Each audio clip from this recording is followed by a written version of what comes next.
Hey guys, welcome back, and today we're going to be taking a look at the Karma AOV Selector and the Redshift AOV Selector. These two tools, basically, they streamline a little bit more the selection process when it comes to AOV passes. And normally we would go inside the Karma render settings node for Karma, and we'll go into image output.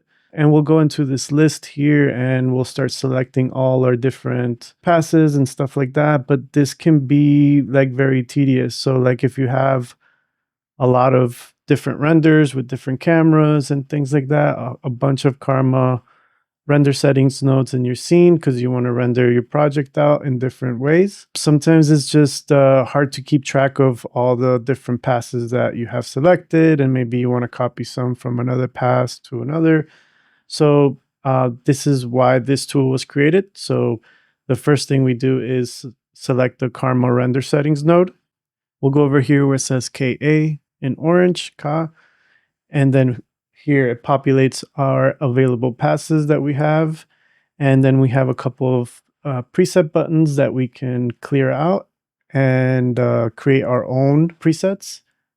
And then also here in the bottom, you have additional presets. So if maybe you have a specific project or a specific preset that you want to save separately, you can do that. And then you have these quick button presets here in the top. So if I click on simple, this is what I have selected, but you can pretty much clear it out. So I can just clear it out.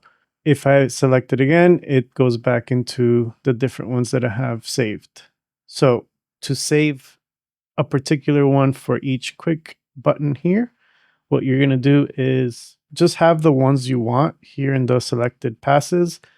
Then you're going to right click, save current passes, and then that saves that button preset. So now if I click on medium, you see our regular ones that we had before. And then if we click on the simple, it just has the beauty pass that we updated. So this button can also be renamed. So you can just put maybe effects, and then maybe in effects you want some other passes. Maybe you want the velocity pass, you want maybe the normal, motion vectors, position, and then we can right click here and save current passes.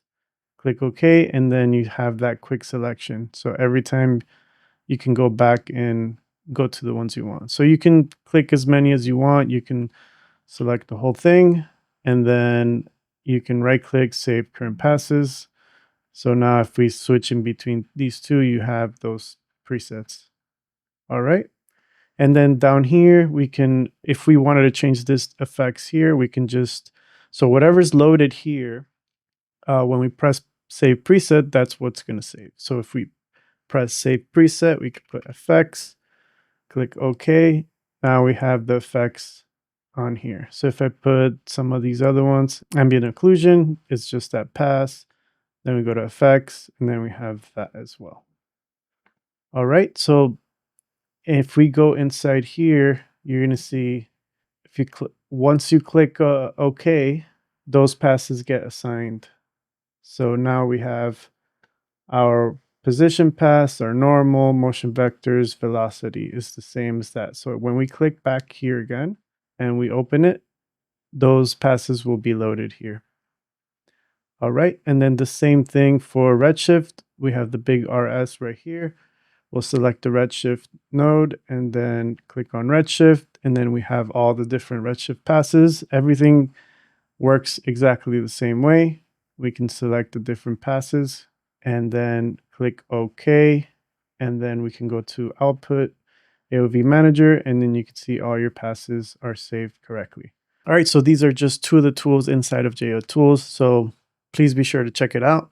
All right, guys, thanks again for watching, and I'll see you guys on the next video.